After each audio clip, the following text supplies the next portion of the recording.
بسم اللہ الرحمن الرحیم۔ السلام علیکم۔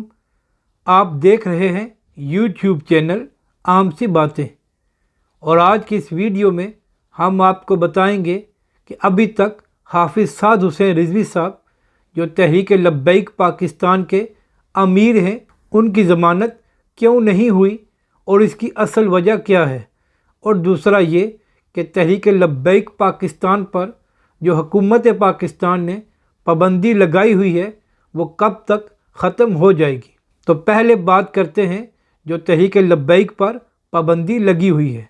2 ماہ پہلے حکومت پاکستان نے تحریک لبیک کو کالعدم قرار دے دیا تھا۔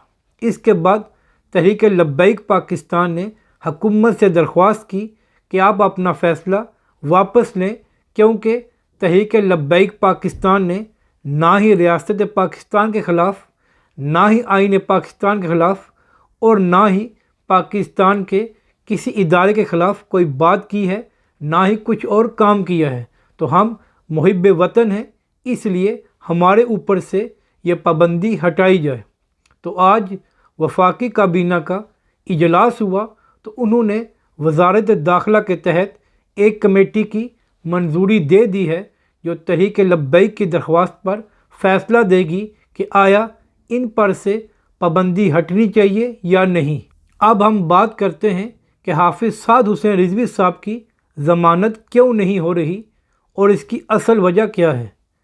پچھلے 2 ماہ سے حافظ سعد حسین رضوی صاحب جیل میں ہیں۔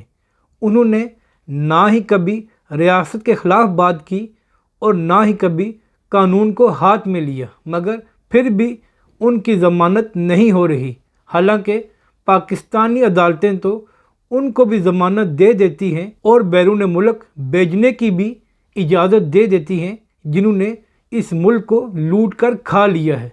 تو پھر کیا وجہ ہے کہ حافظ سعد حسین رضوی صاحب کی ضمانت نہیں ہو رہی؟ تو اصل بات یہ ہے کہ حافظ سعد حسین رضوی نے ناموس رسالت کی بات کی تھی، اور وہ باتیں کی تھی جو مغرب کو پسند نہیں ہیں۔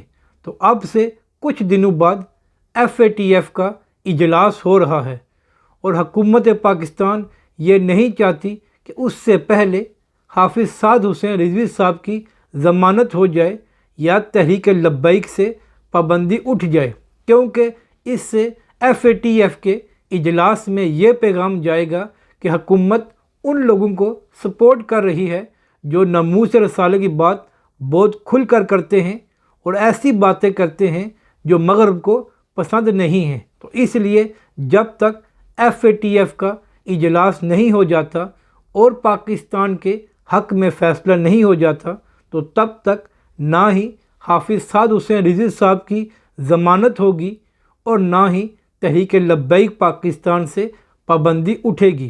اس کے بعد ہی ان دونوں باتوں پر فیصلہ ہوگا۔ اگر آپ کو ہماری یہ ویڈیو اچھی لگے تو اسے لائک اور شیئر ضرور کریں، اور اگر آپ مناسب سمجھیں تو ہمارے چینل کو بھی سبسکرائب ضرور کریں۔